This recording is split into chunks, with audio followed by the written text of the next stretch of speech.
All right, Steel. Ooh, finally, we're wrapping it up with Yeah, everyone's yeah, favorite broken song color. yeah. I mean, we're gonna talk about Beast Tragic Hero. 5 inkable, 3/5, 2 lore, shift 3. Gets better this way. At the start of your turn, if this character has no damage, draw a card. Otherwise, he gets +4 attack this turn. He'll carry on. He'll carry on. Yeah, Sad Boy Beast. I'm a big fan. I think Sad Boy Beast is a neato burrito. He's one of those cards that's just like they put enough text on him that he's just powerful enough that you can kind of ignore the fact that he's got shift for the time being and just wait for that to be a sick value proposition in a future set when they print like a 2-drop beast that does a thing. Yeah, But I mean, he's 5 ink, so he sings real good. He can become ink himself because he has the right rarity for that to be a thing that he's allowed to do. He is either baked in card advantage just by sitting there doing nothing, and if they have the audacity to try to put any damage on him without killing him outright, he is going to kill their biggest character. I think that he's kind of all upside.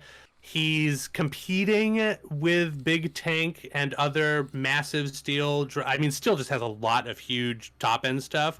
So the competition is thick. But just being a baked in card advantage engine by himself, I think is probably going to be enough to get him over the line. So I'd call him unbeatable. yeah. I just don't think there's a home for him currently. Because Amber Steel, like they want their other 5 plays are more impactful. I think, especially with Shift Cinderella being the 5 cost. So like I don't know, this card's just like awkward in the curve wise. I do think it is unbeatable, but there's just no Yeah, home this for is it, the right? one that's unbeatable on spec. I mean, just look at how many words Yeah, are on it. yeah. Like, There's come just on. like it just has a pile of abilities, and you can ink it too, and it also taps for 2 lore, which is like Yeah. yeah, it's just like it's great. Everything about this card Oh, reads oh, great. oh. I just haven't found a home for it yet.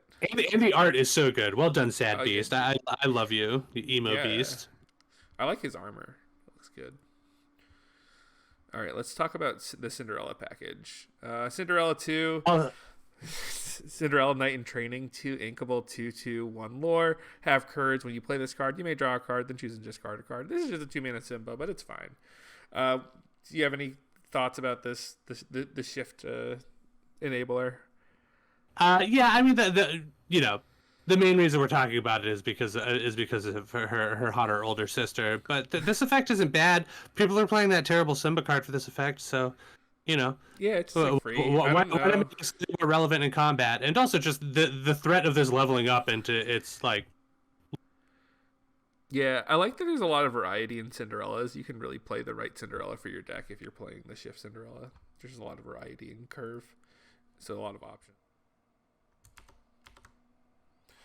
All right, so sorry about that. We had some audio issues. But we are back, and we're going to be talking about Cinderella Stout Hearted. 7 ink, 5/5, 3 lore, shift 5, resist 2, and the Singing Sword. Whenever you play a song, this character may challenge ready character this turn. So this is the payoff, obviously, right? For the color, it's just one of the boss monsters. And the fact that it is such a deep shift pool makes if people aren't respecting this card, they should. There's going to be numbers of this card being played in steel decks until they print something better, which is like a set, right?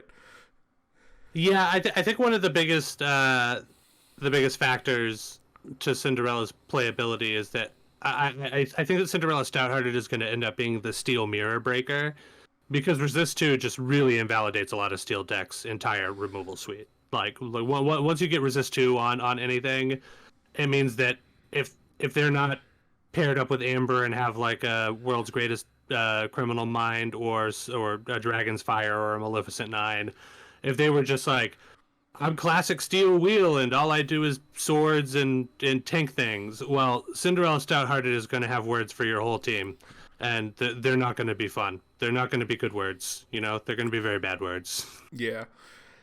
And honestly, like it's And just this is nothing about her ability. Like the last ability on this card, I think a lot of like the rest of it is just so impressive on its face. 5/5, resist 2, taps for 3, like shift 5. Whoa, like oh my god. The last ability is certainly not nothing. Like your opponent just can't turtle up behind this either because then you just get them. yeah. So that's like what I like to call the bonus ability for good characters, and Cinderella is popular, so of course they would give her a third ability that is good. Yeah, I mean, they want their princesses to be powerful and impactful. So when they print these top end, especially the Floodborn, Yeah. you know they're almost certainly going to be juicy. So, uh, I think it's pretty clear that it's one of these things where it's just like there's so many at the top end. It's kind of dealer's choice. It's whatever you think your meta needs. I wouldn't be surprised if Stouthearted comes out on top, of course, alongside Fat Tank, just because, again, I think in Steel Mirrors, the people that have the most Cinderellas are going to be the ones that are going to win a lot of those games. Yeah, It's just going to run over Stitches. Yeah, it. Also, the fact is that it's a 3 lore card, and that color combination Amber Steel was missing 3 lore cards. It would do a good job of getting ahead in the early middle stages, but it just wouldn't have the closing power because all of its stuff was only tapping for 2. Yeah, I think this one's unbeatable. Me too. And in order to beat it, you have to play very specific cards. Yeah, what a woman. All right, Lawrence, Jealous Manservant.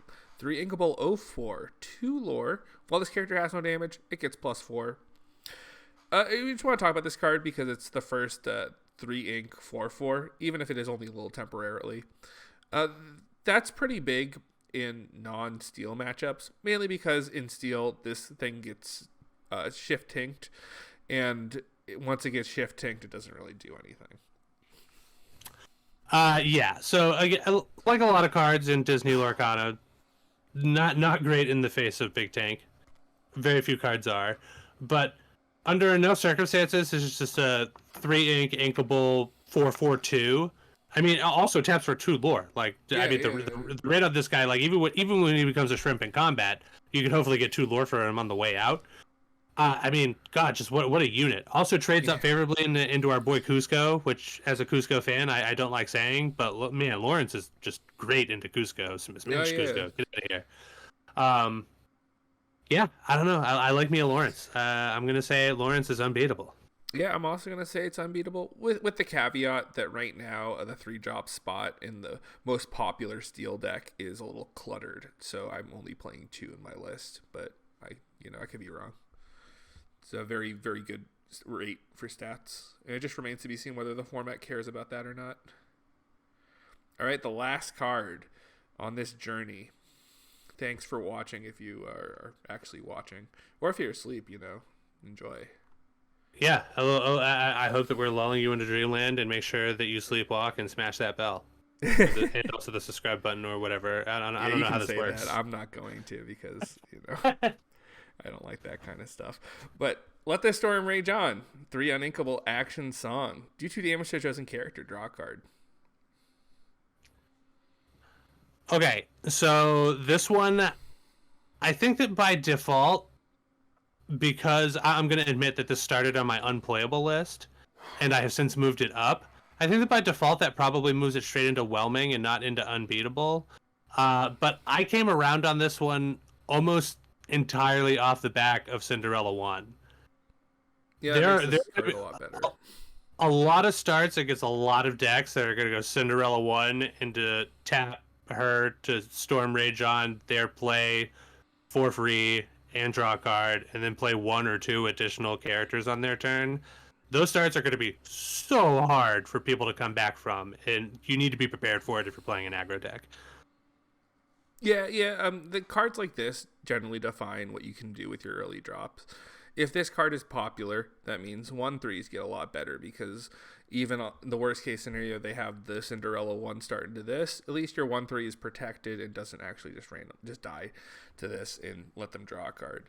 The downsides of this card is in on inkable, so like you have to be wary about that. You can't really include too many uninkables in your deck. The rough number is. I mean, I'll give them credit. I agree with that design on this card. I think if this card was inkable, it would be too much. It would be like ubiquitous. Yeah, it would be free. Yeah. And with this card is powerful, but the cost. I think this is a better grab your cannons. They do very similar things. Except this card's upside is that you get to draw a card, whereas cannons just cost 1 and rots in your hand doing nothing. In my experience, at least. Well, I think that them, yeah. I mean, like, I think that having answers to one drops is just as important now as it was in the first set, if not more. But I think they printed enough tools to do that may be able to replace some number of your Fire the Cannons with Storm Rage on. But I don't have a ton of experience with the steel deck, so if somebody told me that, like, hey, Fire the Cannons is actually still gas as a 2 of, and you just can't cut those, I'd be like, I believe you. I think you're getting like influenced by how I build my decks because no one's playing cannons, and I understand why.